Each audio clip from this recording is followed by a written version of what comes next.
Empecemos. Es una de las peores tragedias naturales de los últimos años en Colombia. La avalancha que azotó a Mocoa en la noche del 31 de marzo del año pasado dejó al menos 400 víctimas, entre muertos y desaparecidos. Los que sobrevivieron cargan con el dolor de la incertidumbre por el destino de sus seres queridos, porque hay padres que no encuentran a sus hijos, a pesar de testimonios de que salieron con vida del desastre y todavía no se dan por vencidos y los buscan sin cesar. Tatiana Benza regresó al lugar de la tragedia donde un año más tarde casi todo sigue igual. Yo en la desesperación, yo miraba al río y yo quería irme, te cuento. Es como que te quiten el hijo, es un dolor tan grande que yo quería lanzarme al río. Yo quería morir con él. Yo sentía que el mundo se me acababa. Yo dije, no, yo me tiro, yo me voy, no, yo no quiero vivir con ese dolor. Ese 31 de marzo, Iván Rosero deseó por un instante que la avalancha se lo hubiera llevado también a él, para no tener que vivir con el dolor insoportable de perder a Dylan, su niño querido. En sus ojos hay una tristeza infinita y están rojos de tanto derramar lágrimas que no puede contener. Bajé hasta el río. Creo que unos 400 o 500 metros con la linterna alumbrando a la orilla del río a ver si encontraba a mi hijo o algún ser con vida y no encontré nada. Esa noche, la más oscura que se recuerde en Mocoa, Iván buscó como pudo, entre la desesperación y aferrándose a la esperanza. Pero fue en vano, no logró encontrar a su pequeño de 3 años. Es la hora que no hemos podido enterrarlo. Ya va a ser un año, es la hora que no nos han entregado el cuerpo del niño. No sabemos qué pasó con Dylan. Nunca imaginó que algo así pudiera pasarles, pero esa noche, en Mocoa, nadie salió ileso, porque el violento torrente de agua, lodo y rocas que se llevó la vida de más de 400 personas, entre muertos y desaparecidos, dejó a los sobrevivientes muertos por dentro, con un dolor tan inmenso que aún se puede sentir en el aire. Usted no sabe el dolor que uno lleva por dentro.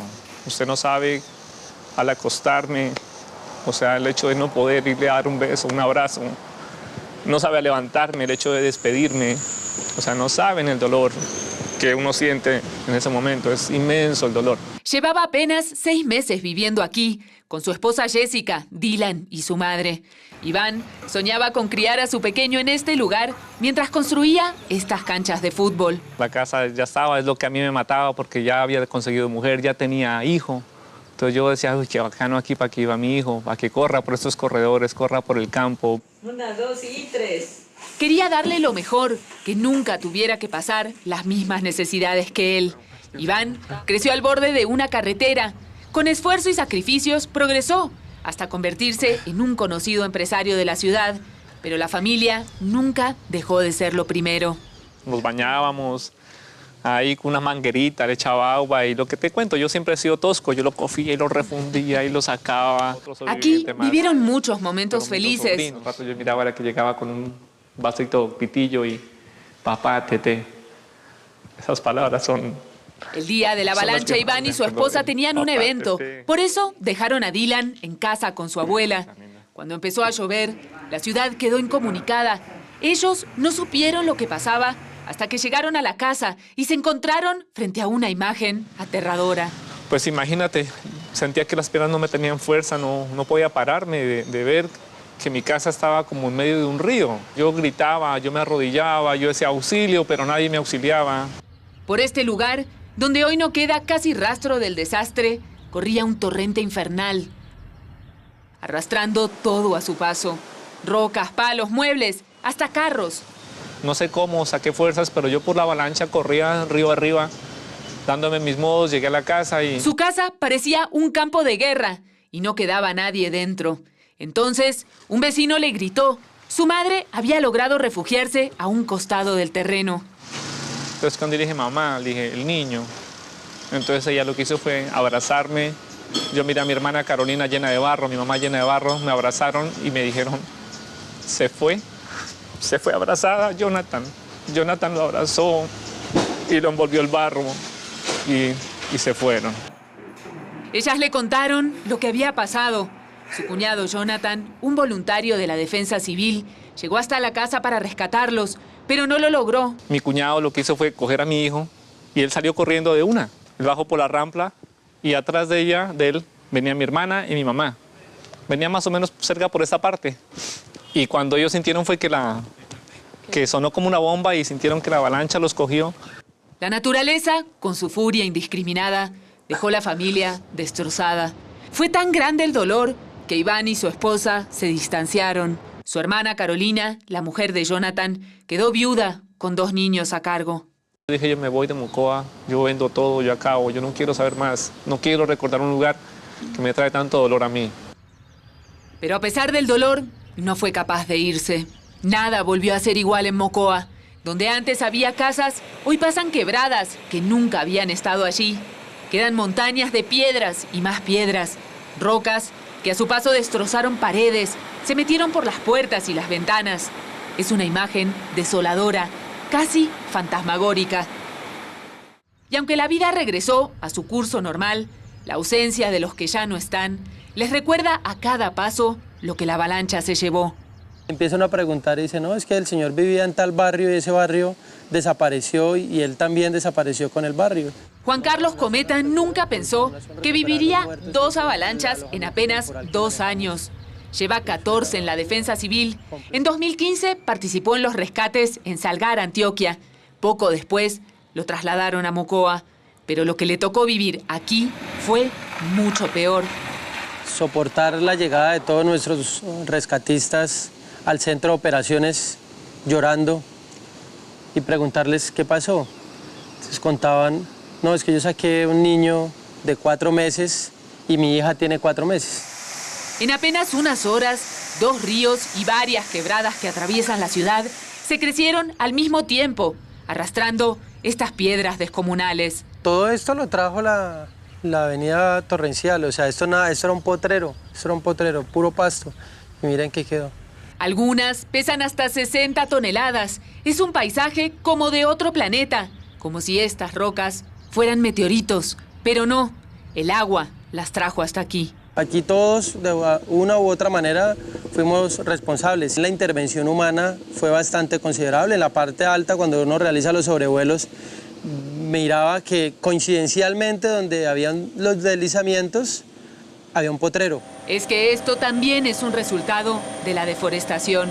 Haciendo sobrevuelos en la zona, Juan Carlos y sus compañeros comprendieron que la tala de árboles en lo alto de la montaña acabó con una barrera natural que hubiera protegido a Mocoa. En estas laderas hay potrero, pero si uno observa detenidamente el video, se puede evidenciar que donde está la zona más boscosa, no hubo deslizamiento. Un año después de la catástrofe, le frustra ver que la reconstrucción avanza a paso de tortuga. Apenas se van a entregar 100 casas de todas las prometidas y no alcanzarán para todos los afectados. Mientras tanto, los bancos siguen cobrando deudas por casas que ya no existen. Hay puentes destruidos que no se volvieron a levantar. Pero lo más inquietante son las historias de algunos desaparecidos, sobre todo los niños. No es solo una persona, es varias que dicen que mi hijo está vivo. La pregunta es, ¿dónde está quien lo tiene? A Sandra Muñoz, esa pregunta la carcome desde el día de la avalancha. Vivía con su hijo Jason de 8 años y su esposo en el barrio San Miguel, hoy devastado. Mi casa quedaba ahí, o sea, en dirección sobre esa que se ve ahí parada, no quedó nada. Donde estaba su casa solo quedan estas piedras. El agua se la llevó entera con ellos adentro. Sandra quiso agarrar a su hijo y escapar, pero no le dio tiempo. Yo sentí que el niño también pegó el grito porque pues la pared, la corriente, el agua, todo se nos vino encima. Unos metros más abajo, la corriente la expulsó hacia un costado y logró refugiarse en el segundo piso de esta casa con otros vecinos.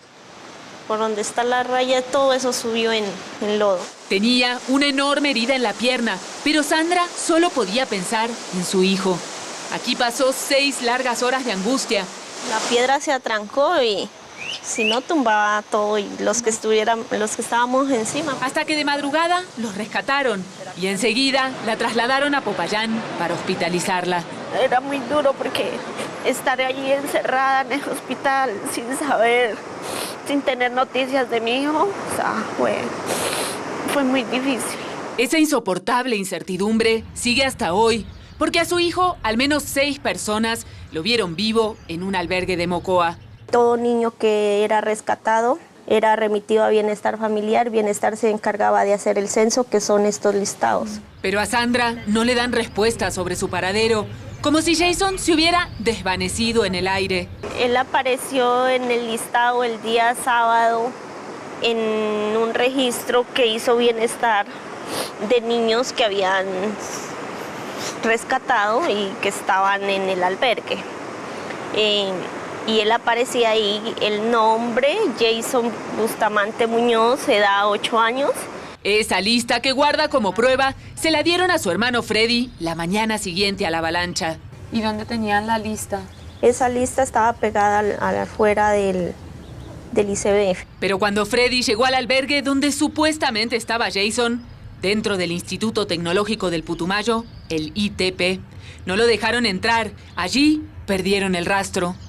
Y unos niños que estaban ahí ayudando a hacer la cartelera miraron la foto del niño y le dijeron a la profesora: profe, ¿por qué la foto del niño está aquí como desaparecido?